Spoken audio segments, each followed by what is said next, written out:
Hi there, I'm Christina, and welcome to a new episode of Salty Critics Corner. Today we'll be talking about Anne Rice's Mayfair Witches series. What is it about? Who's Anne Rice? Why is it getting so popular now and everyone is talking about it? And is it worth your time? Let's get started.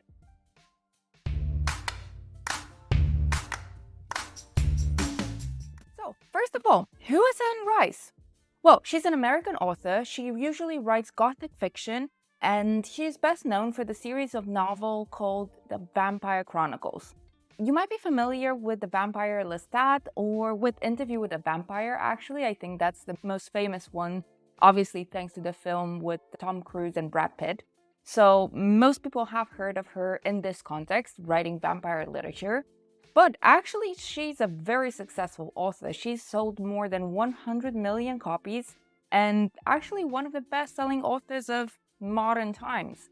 She's very well known for having an intricate writing style. She usually cites Charles Dickens, Virginia Woolf, John Milton, Ernest Hemingway as some of her influences. But she's also very inspired by Stephen King. So you kind of start to get the vibe of Anne Rice, you kind of start to understand her and see a bit more about why she's so popular, because she really brings together two very different styles of writing, but she operates in a genre that's very appealing to a large number of people.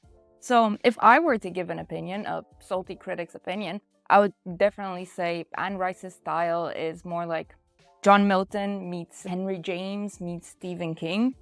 So if any of these authors are something that you are interested in, well, Anne Rice might be for you. Unfortunately, she passed away a few years ago, but her books continue to be appreciated. And more recently, AMC has announced and published a new series called Mayfair Witches, starring, I think, Alexandra Daddario. So this is one of the main reasons why the series is having such a resurgence. So lots of people are looking for the books now that the first series is out.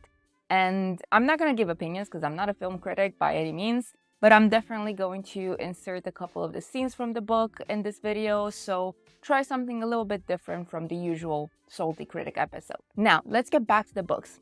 What is the Mayfair Witches series about?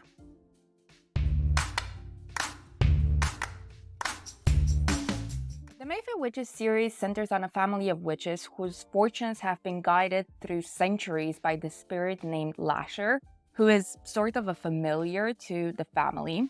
And the series was first launched in 1990, and the first book is The Witching Hour, which is followed by Lasher, and that one is also followed by Taltos. So the first book is probably the one that most people are going to read, and then you're really going to realize if this is something you're interested in or not, because I think it's somewhere around 700 pages.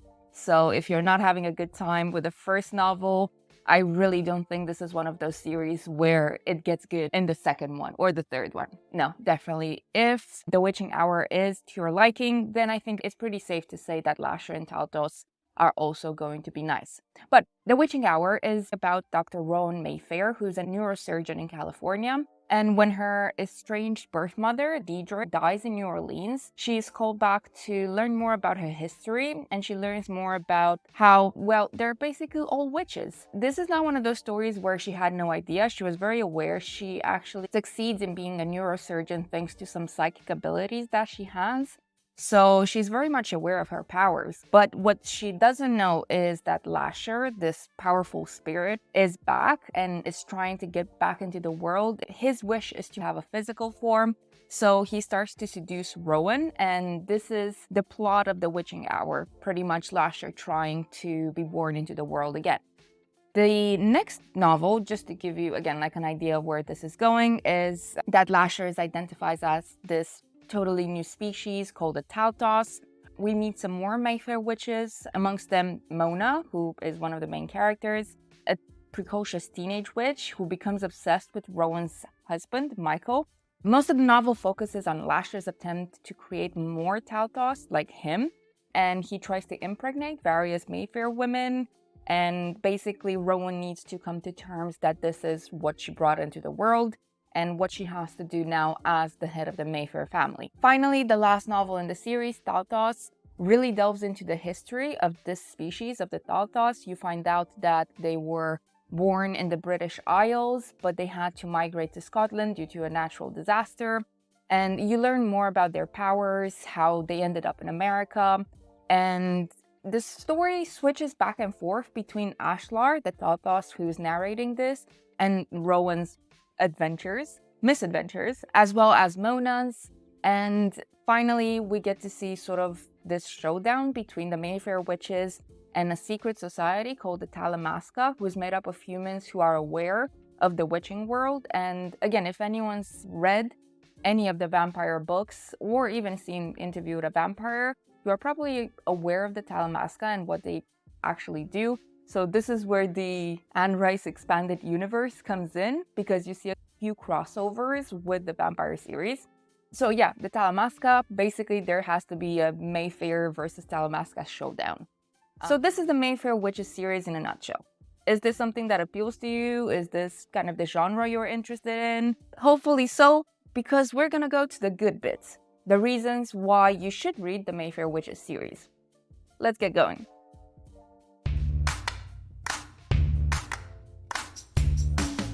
A few reasons why you should read the Mayfair Witches series.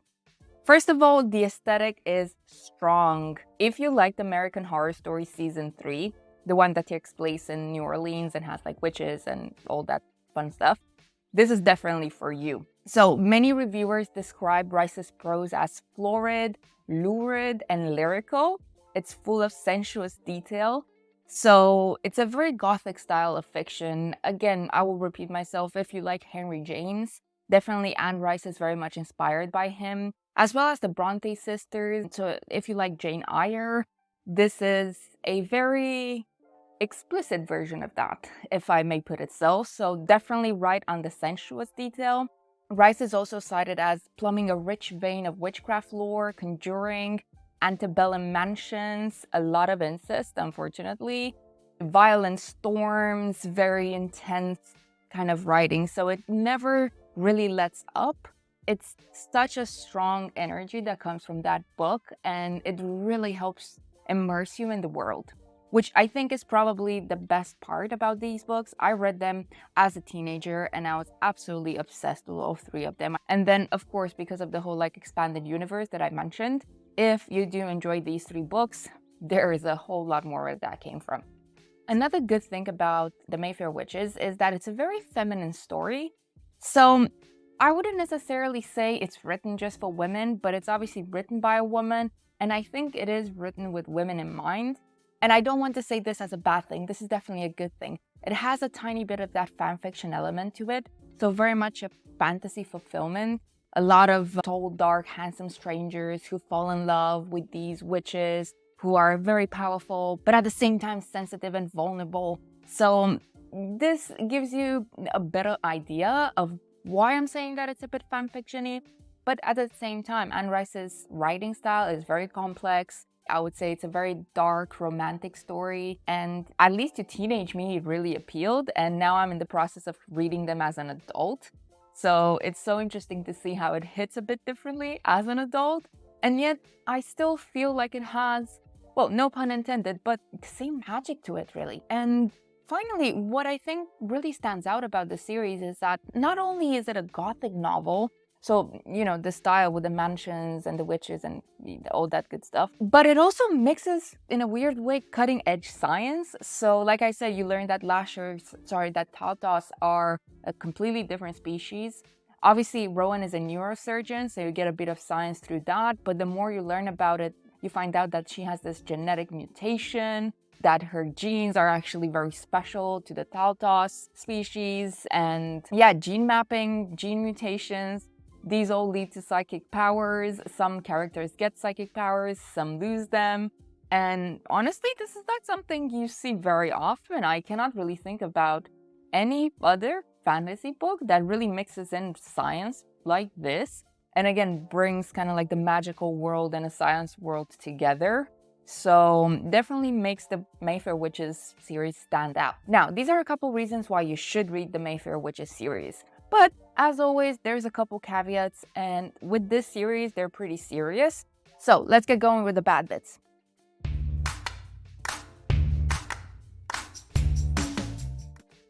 a few reasons why the Mayfair Witches series might not be for you. And I'm gonna start with something that's become kind of normal for this series, where I give a reason why the series is good, but at the same time, that reason might be a bad thing for a lot of people. So what I described earlier as a really strong aesthetic, the gothic mansions and the witches, can actually be quite jarring for readers who prefer their prose to be a bit more direct.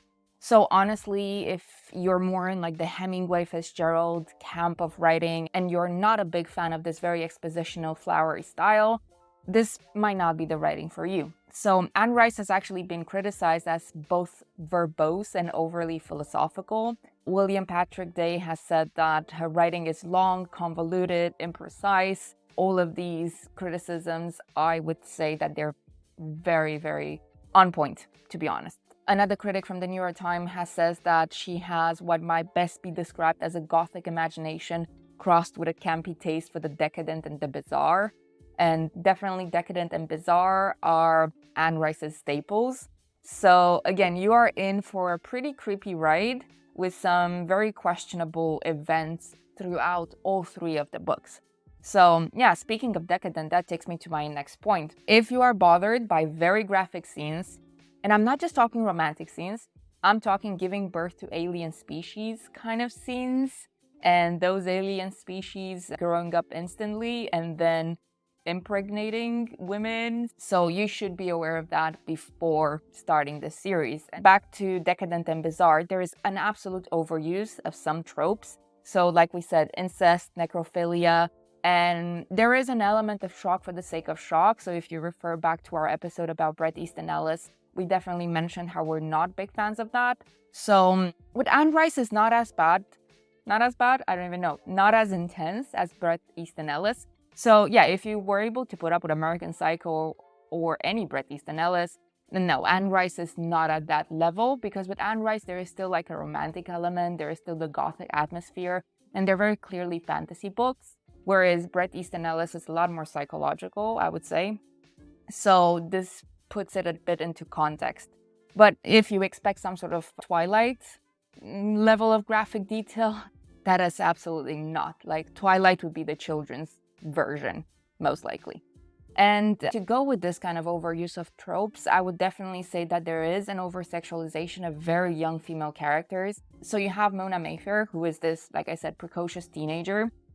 And there's definitely a Lolita, not even an undertone. There is a full-blown tone, Lolita tone to her character. And it's never treated with Nabokov's clear disapproval. So it really leaves you thinking there's a lot more gray in this sort of black and white issue. And yeah, you should be aware of before going into these series. So these are all things to keep in mind about the Mayfair Witches. What is the Salty Critic's verdict? Should you read this series? Let's find out.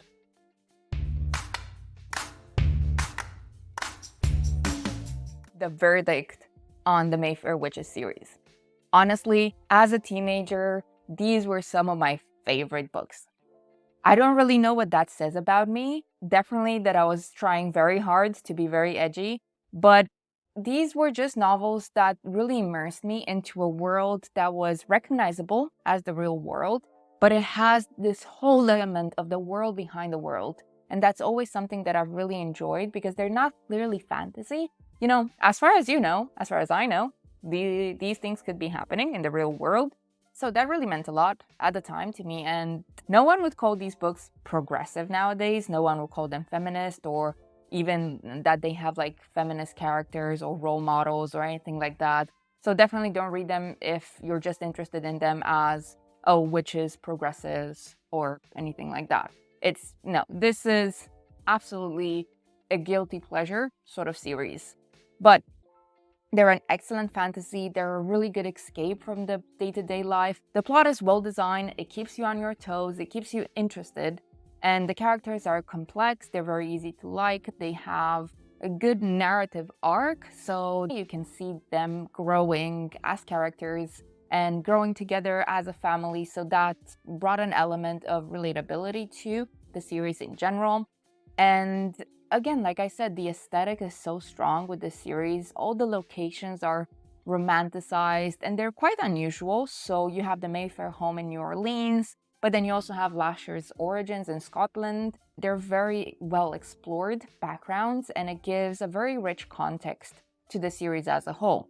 And at the same time, there's the whole expanded universe to it. So I loved Anne Rice's vampire novels. They were my favorite vampires in sort of vampire fiction.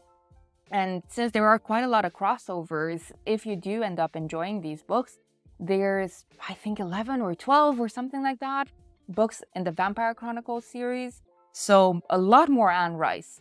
For all these reasons, honestly, if you can get over the extreme graphic nature of the novels, and if you can gloss over, ignore some of the overused and quite negative tropes, I would definitely say Salty Critics recommends The Mayfair Witches.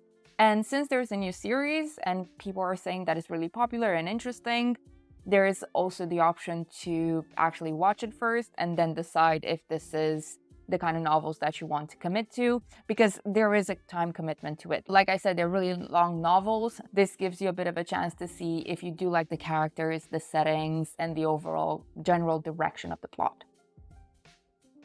And there you have it, The Mayfair Witches. Absolutely, give it a read, give it a try. Tell us what you thought about it in the comments down below. Have you actually read it when it was published in the 90s, or did you read it as a teenager? What did you think? What would you say about reading it as an adult? Because I think that's the key experience to this series.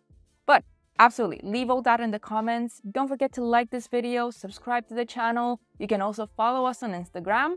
And yeah, thank you for watching. Stay salty. See you next time.